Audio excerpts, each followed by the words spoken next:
Ya, ini ada polisi banyak-banyak juga ada menyaksikan. Jadi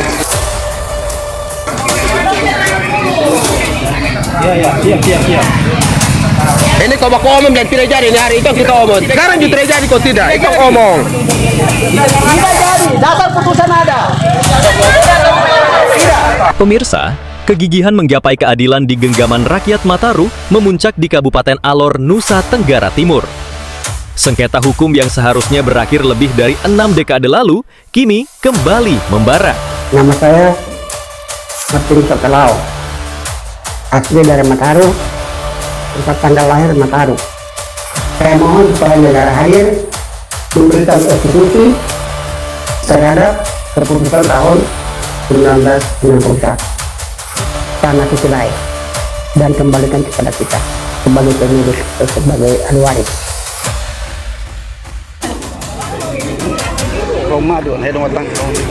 Siap. Masyarakat Mataru lewat kuasa hukumnya segera menyurati Ketua Pengadilan Negeri Kalabahi dan seluruh aparat penegak hukum untuk mengeksekusi putusan Pengadilan Tinggi NTT tahun 1961. Putusan yang inkrah namun tak pernah dilaksanakan. Dan sampai dengan hari ini kami wawancara di media ini, kami mencari kepastian hukum atas pusaka-pusaka kami dan kebun-kebun kelapa yang telah diputuskan oleh Pengadilan Tinggi Kupang tahun 61. Kami mencari kepastian hukum dan kami bertanya kepada negara sampai sejauh mana negara mau membantu kami untuk mengembalikan pusaka-pusaka kami dan kebun-kebun kelapa kami. Penundaan puluhan tahun dinilai melukai asas kepastian hukum, bahkan diduga kuat menorehkan jejak mafia hukum di Kabupaten Alor yang kuat dugaan diakomodir oleh kuasa hukum masyarakat Mataru di tahun 2021 lalu.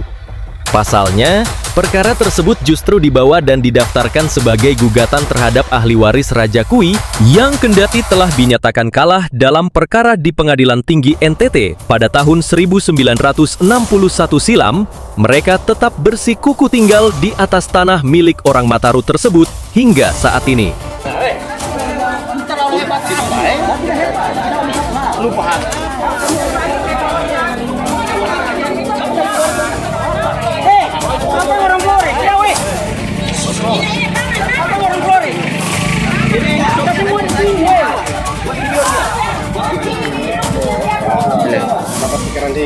Tahun 2021 hadir seorang pengacara yaitu Bapak Muhammad Tahir Boling. Dia menggiring kami setelah mempelajari putusan kami, dia menggiring kami ke Pengadilan Kalabahi, Alor untuk mencari kepastian hukum atas putusan kami. Tetapi dalam perjalanannya waktu itu dimentakan kembali menjadi NO. Dimentakan kembali menjadi NO. Dan kami terus berupaya. Kami merencanakan untuk adakan pemagaran di atas lahan kami. Tapi dibawa ke kecamatan diadakan mediasi. Tapi tidak diserahkan kepada kami. Tetap dikuasai oleh yang numpan di atas tanah kami itu. Ironisnya, perkara itu terbukti kembali diadili di Pengadilan Negeri Kalabahi yang patut disebut sebagai praktik pembodohan terhadap masyarakat Mataru, di mana harusnya kuasa hukum mengajukan permohonan eksekusi dan bukan melakukan gugatan. Namun kenyataannya, proses peradilan terhadap perkara itu telah terjadi dan pada akhirnya diputus Niet on van Keleke Verklaard atau NO oleh Hakim Pengadilan Negeri Kalabahi pada tahun 2022 lalu melalui putusan nomor 45-PDT-G-2022-PN-KLB. Sejatinya, berdasarkan data yang dikantongi media ini, perkara tersebut telah diputus pada tahun 1961 silam oleh Hakim Pengadilan Tinggi NTT setelah Raja Kui dinyatakan kalah oleh Pengadilan Tingkat Pertama pada tahun 1959 lampau. Kuasa hukum menduga bahwa ada indikasi konspirasi dalam hal melakukan praktik pembodohan dan menggiring opini orang Mataru bahwa putusan tahun 1961 itu sudah kadaluarsa. Menyikapi itu, kuasa hukum masyarakat Mataru melalui juru bicara tim kuasa hukum, Eli Makalmai menyimpulkan bahwa yang disebut kadaluarsa oleh regulasi adalah tuntutan dan bukan putusan. Sebab menurut Elim, alur proses peradilan itu jelas tahapannya, di mana putusan itu bersifat final sehingga disebut berkekuatan hukum tetap. Artinya menurut Elim, kata tetap mengandung makna bahwa tidak bisa dirubah, sebab bersifat mengikat dan wajib dilaksanakan. Sehingga pihaknya segera surati Pengadilan Negeri Kalabahi agar segera melakukan eksekusi terhadap tanah orang Mataru dimaksud. Dengan demikian, menurut Elim, pernyataan bahwa putusan itu sudah kadaluarsa merupakan praktik pembodohan, sehingga wajib dan harus dilawan secara regulatif. Karena putusan dan tuntutan adalah dua sisi berbeda yang tak bisa dipaksakan memiliki arti dan makna yang sama dalam pelaksanaannya. Artinya, Elim merinci bahwa tuntutan adalah hal yang dimasukkan dalam gugatan penggugat dan sudah diadili oleh hakim di pengadilan, yang kemudian setelah dilakukan pembuktian oleh hakim di hadapan penggugat dan tergugat, barulah hakim memutuskan perkara itu pada tahun 1959 di pengadilan tingkat pertama, yang kemudian dipertegas lagi dengan putusan pengadilan tingkat 2 pada tahun 1961 karena banding yang diajukan Raja Kui ditolak oleh hakim ketika itu. Dengan demikian, putusan pengadilan tingkat 2 tahun 1961 yang terbukti tidak pernah dilakukan perlawanan hukum melalui kasasi di Mahkamah Agung Republik Indonesia sudah bersifat final dan mengikat, sehingga wajib dieksekusi oleh Pengadilan Negeri Kalabahi karena putusan tak bisa dinyatakan kadaluarsa oleh waktu 30 tahun terkecuali tuntutan. Untuk itu, Elim mengatakan bahwa cita-cita dan semangat Undang-Undang Dasar 1945 sesuai ketentuan alinea keempat untuk mencerdaskan kehidupan bangsa harus dilakukan oleh penyelenggara negara dan negara jangan terlibat dalam praktik pembodohan yang mewakili keberpihakan negara pada pihak tergugat yang jelas-jelas telah terbukti kalah dalam 2 tingkat peradilan, termasuk BPN Kabupaten Alor dan Polres Alor sebagai alat negara untuk melaksanakan perintah undang-undang, dan jangan melakukan tindakan yang justru mewakili keberpihakan pada tergugat yang jelas sudah dinyatakan kalah oleh pengadilan di tingkat pertama maupun tingkat kedua tersebut. Eksekusi itu menurut Elim penting dilakukan agar memberikan kepastian hukum bagi masyarakat Mataru karena selama ini mereka telah bersabar dan membiarkan tanah miliknya dikuasai oleh ahli waris Raja Kui yang terus membuat masyarakat Mataru merugi selama ini. Padahal nyatanya, Raja Kui telah dinyatakan kalah pada 2 tingkatan peradilan sebelumnya di tahun 1959 dan tahun 1961 silam. Elim juga menerangkan bahwa tanah rakyat Mataru itu berdasarkan sejarah yang dituturkan masyarakat Mataru dan dikantongi pihaknya, diketahui telah menelan banyak korban, baik itu harta benda, air mata, bahkan darah dan nyawa para leluhur rakyat Mataru. Sehingga Elim mengatakan bahwa negara tak bisa menutup mata melihat masyarakat Mataru dibiarkan menanti kepastian hukum yang berlarut dan melelahkan. Elim juga mengaku siap memperjuangkan ke tingkat pusat melalui Mahkamah Agung, Jaksa Agung, Kementerian terkait dan Komisi Yudisial bila perlu melakukan uji materi ke MK apabila terdapat regulasi yang bertentangan dengan Undang-Undang Dasar 1945 yang selama ini telah menjadi penghalang masyarakat Mataru merengkuh kepastian hukum setelah diputus menang oleh pengadilan. Sebab menurut Elim, putusan terhadap perkara itu sudah final pada tahun 1961 silam.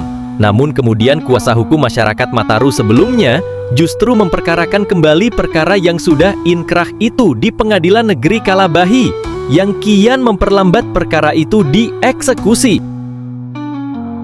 Selain itu, mengutip dari pendapat ahli hukum Profesor Dr. M. Hadi Subhan, SHCN, yang juga adalah guru besar Universitas Airlangga menyatakan, jika tidak ada batas waktu spesifik kapan sebuah eksekusi putusan dilaksanakan, Hadi menjelaskan, jaksa, juru sita dan kurator selaku eksekutor, baik di sistem hukum pidana, perdata umum dan lainnya, tidak pernah ada batasan waktu kapan eksekusi itu selesai. Dengan demikian, putusan pengadilan yang telah berkekuatan hukum tetap atau inkrah harus selesai dilaksanakan. Dengan prinsip dasar adalah putusan yang telah inkrah wajib dilaksanakan. Pernyataan ini mencerminkan prinsip fundamental dalam hukum acara perdata di Indonesia, yaitu asas kepastian hukum dan efektivitas putusan pengadilan, di mana sebuah proses peradilan dianggap tuntas hanya jika putusan pengadilan itu akhirnya dapat dieksekusi. Untuk itu, Eksekusi adalah kewajiban karena putusan inkrah itu bersifat imperatif atau mengikat dan harus dipatuhi oleh pihak yang kalah secara sukarela atau melalui bantuan aparat pengadilan dengan melakukan eksekusi paksa di mana tidak ada kadaluarsa eksekusi. Sebab hukum di Indonesia secara umum tidak mengenal kadaluarsa untuk eksekusi terhadap putusan perdata yang sudah inkrah.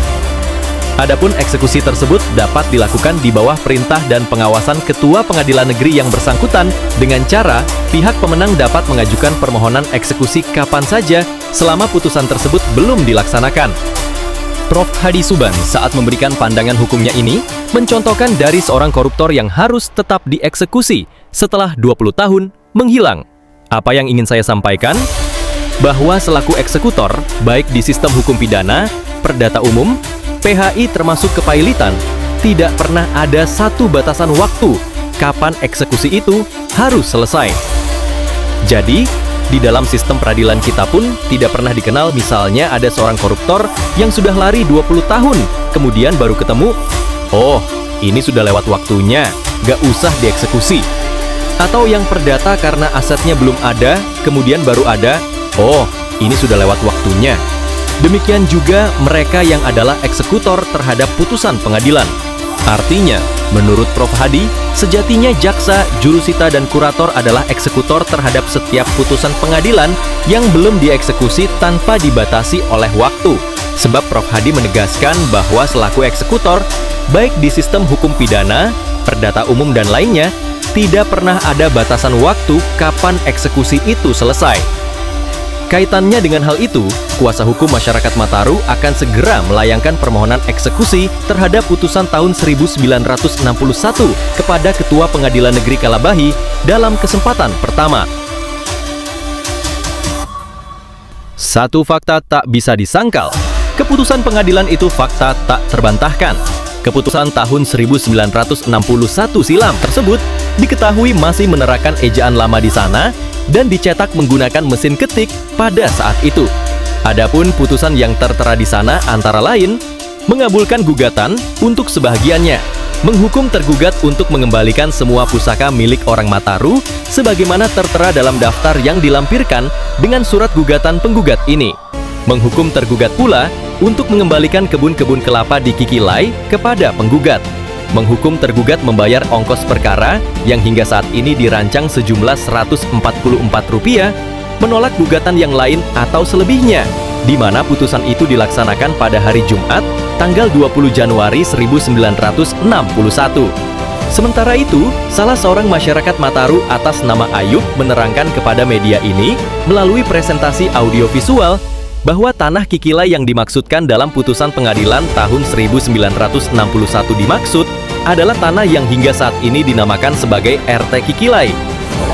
Keterangan putusan pengadilan nomor 42 garing 1958 garing PDT, di mana amar putusan menyatakan bahwa mengabulkan gugatan untuk sebagiannya menghukum tergugat untuk mengembalikan semua pusaka milik orang Mataru dan menyerahkan kebun-kebun kelapa di Kikilai kepada penggugat.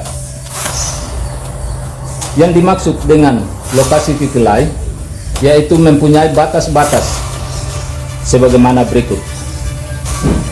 Timur berbatasan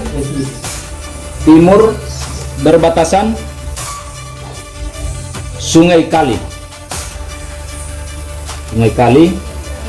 Barat berbatasan Sungai Kali. Utara berbatasan Pantai Laut.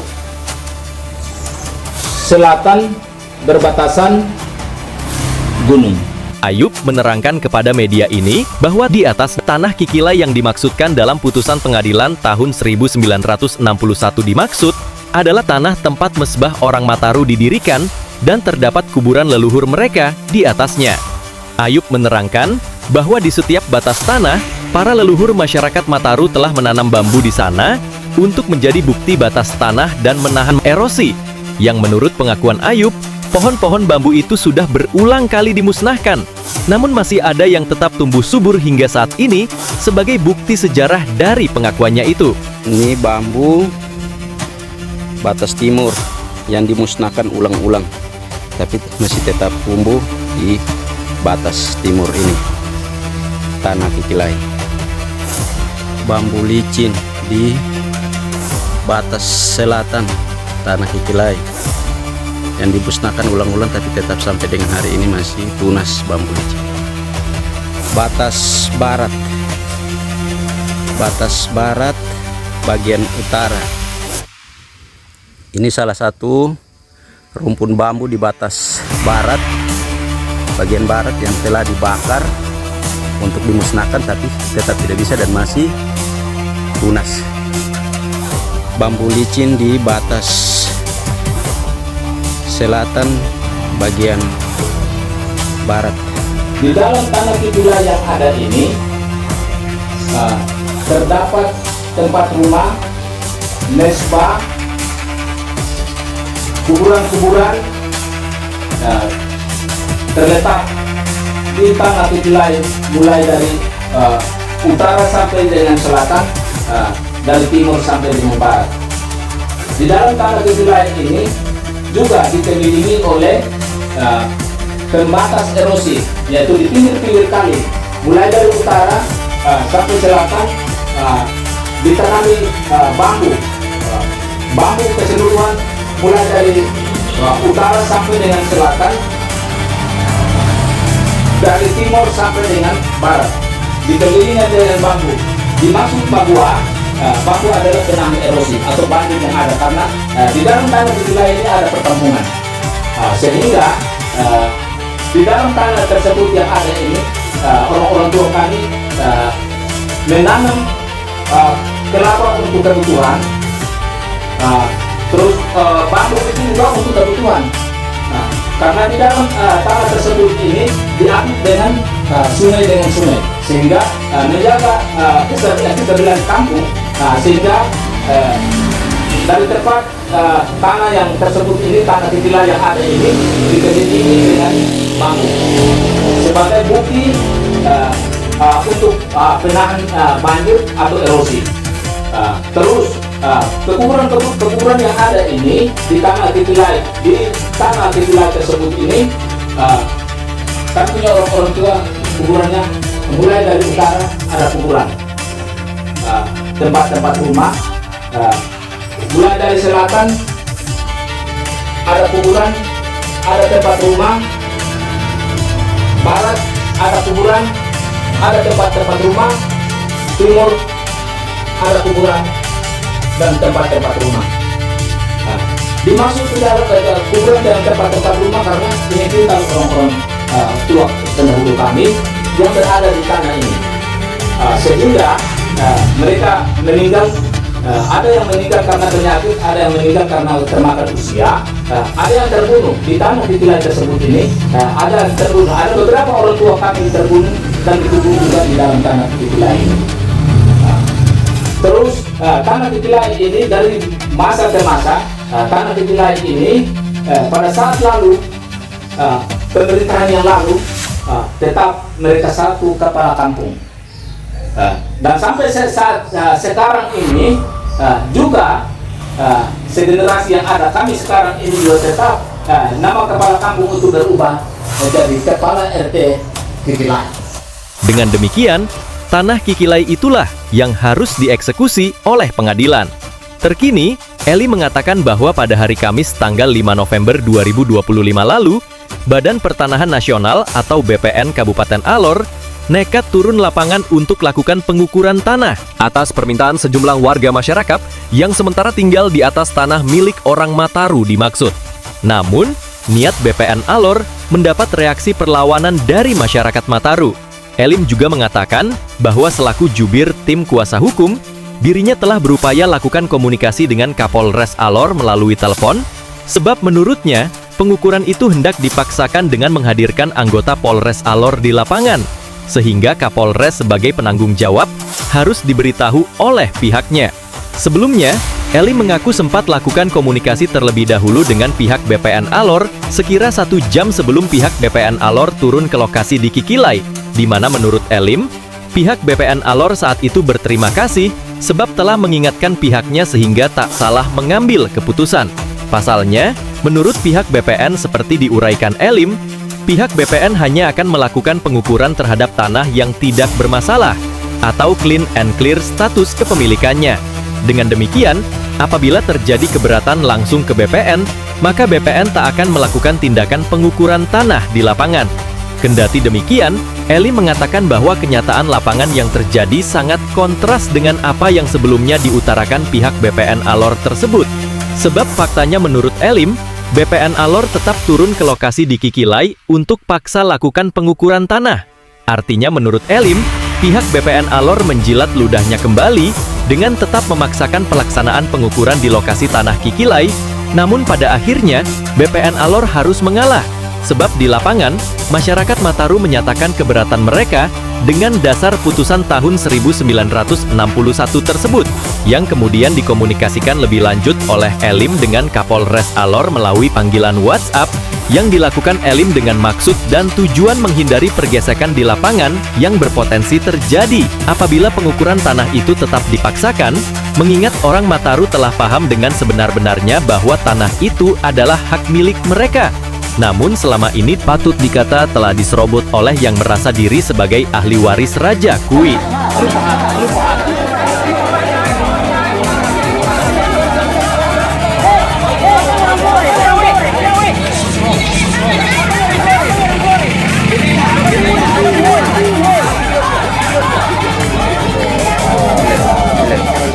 Artinya, selama ini masyarakat Mataru hanya menanti kepastian hukum melalui eksekusi pengadilan atas tanah yang telah mereka menangkan tersebut, sebab sejatinya telah berkekuatan hukum tetap melalui putusan pengadilan. Terima kasih sudah menyimak berita kami. Ikuti terus perkembangan perkara ini hanya di Hukrim RD TV. Jangan lupa like, komen, dan subscribe channel TV ini serta membagikannya. Sampai jumpa kembali dalam berita sigap berikutnya.